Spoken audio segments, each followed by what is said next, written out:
We are going to the structure of this session is going to be James and I doing a little bit more talking in the beginning, but then you all are going to have an opportunity to do what we call the dreaming and the imagining work.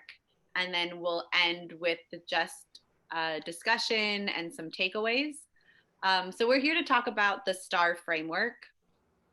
And we are going to be looking at what is the STAR framework, making sure that we all understand what it is, how it's used, identify the weaknesses of it, and then work towards creating a dashboard for our current school system. And so we'll explain what that means when we get to it. Alrighty, so as you can see, there's a lot of text on the screen right now. So I'm gonna give you guys just 1 minute, and I want you to just take a look and think to yourself, what is something that you see, or something that you think, or something that you wonder, and then feel free just to share it out as you just sort of look. So just take a moment, take a look, just look at something you see, or something you think, or something you wonder based on what you see here.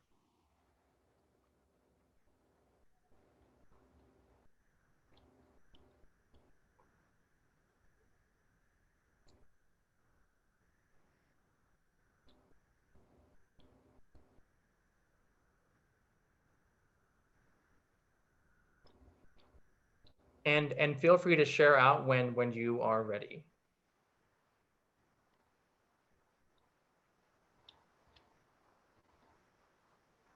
Also, feel free to type it into the chat.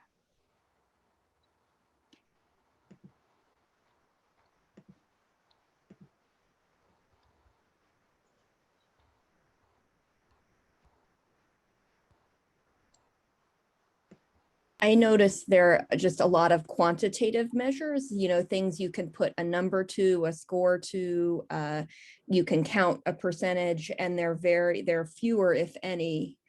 Maybe class is, I don't know, like a qualitative measure in terms of feedback or, that kind of, there's way less of that.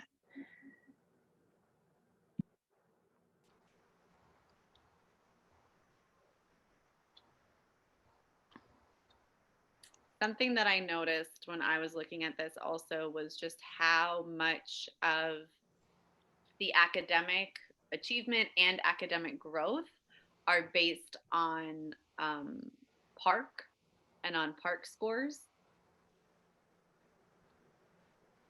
and how school environment seems to be primarily just focused on attendance and re-enrollment, which when I first am thinking about a school environment, those are not necessarily the indicators that I'm thinking about when I'm thinking about a school environment. Yeah, so what you guys see here is basically the STAR framework in a nutshell. So these are some of the criteria that sort of consists of like what is like a 4 to 5 or like a 1 to 5 star school. So you see that's basically broken up into 5 categories. So academic achievement, academic growth, school environment, access, and then the graduation rates. And so some people have noticed that, yeah, like a lot of it is based on really quantitative scores, mainly on PARC.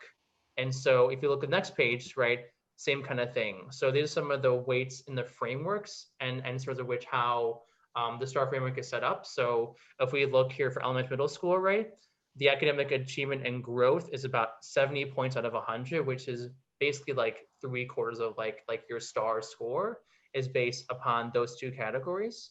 And so Maya is going to lead into next our slide talking about, well, what is this framework and what are some of the issues or problems that the current STAR framework currently has? So the STAR framework is a performance rating for all the public schools in DC, in the district.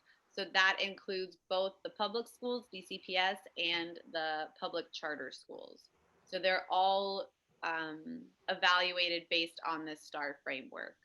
And like James showed, it calculates an overall school rating using those different measures, those 5 different categories, and it creates a score. And then that score correlates to how many stars you get. Another part of it that we didn't show, but if you're interested in this, you can go to the STAR framework and they explain this in better detail. But there's also a component where they focus on the performance of individual student groups, which are calculated as English language learners, students with disabilities, students who are considered at risk. And they do that as an effort to ensure equity. So that way they're able to say, oh, these schools are doing a good job of supporting specific student populations, and these are schools that have room for improvement. The caveat with this is that that's based off of PARCC scores. So how well these different groups of students do on PARCC determines, quote unquote, how well a school is supporting that student population or how well they are not supporting that student population. So we have some problems with the star rating system. Full transparency here, we're not big fans of it. So like we've talked about, most of the score is based on PARCC. And so for elementary and middle schools, that's 70 points out of a total of 95 points. And so again, in elementary school, that means that not even the entire school's academic achievement is being taken into consideration for the school rating. It's just a small portion of the grade. So K through 2, all of the learning, all of the growth, all of the achievement that they do is not considered in the school rating. Because it's so focused on PARCC, it omits any other variables that might be a good judge to judge a school on. So some of the things that you all talked about as examples of things that you value about your school, that doesn't show up in our STAR framework. Those are not calculated or considered. And so what does this mean in actuality? It means that when trying to choose a school, parents are going to want to choose a 5-star school because we're in a system where we want, right? If we're rating something, we want something that's better rated. We don't want a low rated thing. So that creates more demand for these 4-star, 5-star schools, and then 1-star schools are not getting as much of a demand, which means their budgets are being cut a lot more. And we know that when schools' budgets get cut, they have less resources, and that also then affects the ability to have a more equitable education. As well as it's important to note that this system is flawed. These 5-star schools tend to not have necessarily high percentages of these different populations that the framework is adjusting for. So a 5-star school may not have a high percentage of students at risk, or a high percentage of English language learners, or a high percentage of students with disabilities. And we know that these populations specifically tend to perform less well on standardized tests, not because they're not smart or capable, but because these tests we know are classist and are racist and are designed for specific students to succeed and for specific students not to succeed. So it's also really important to think of when we say we're not serving students well using this flawed measure, how accurate is this data? Yeah, and so I think that for us, like we're advocating for basically just completely getting rid of the physical stars itself. I think it's easy and it's a great mental heuristic to think of like, oh, like this school, right, and all of its complexity and goods and bads, right? You can simplify it into I went to like a 1-star or 5-star school.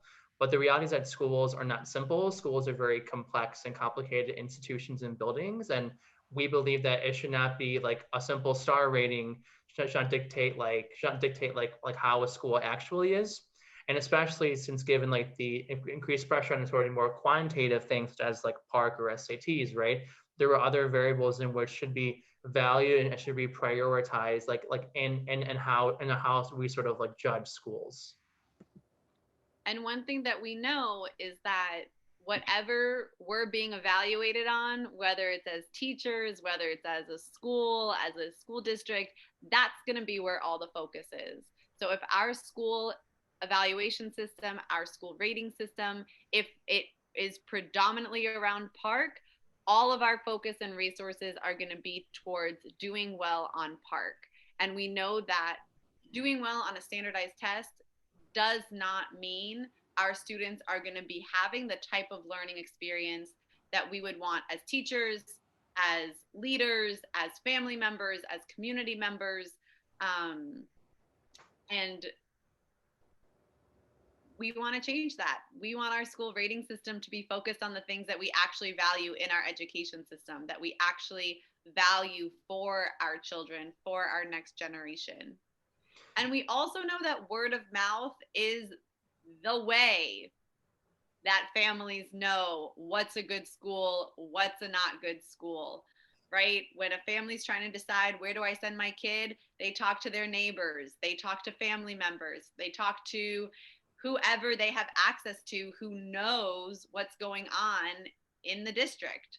And so that's also tied to resource and access and privilege. And we want to make our school finding system, our school evaluation system, to be more equitable in that sense, to reflect the way that we actually talk about our schools, the way we actually care about what makes a good school. So this is where you all are going to do some dreaming and some working. Yeah, so what's going to happen is that, so the directions are below. So basically what's going to happen is that you guys will actually make your own school dashboard. And so what's going to happen is that you're going to identify 5 criteria in which you think schools should be used to highlight our schools, and also a reason why.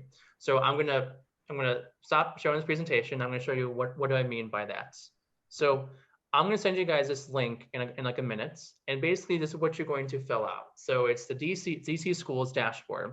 And so you're just going to type in 5 things in which you think that our school should be valued on, right? So think of the more qualitative stuff, that similar to what Rachel was talking about too.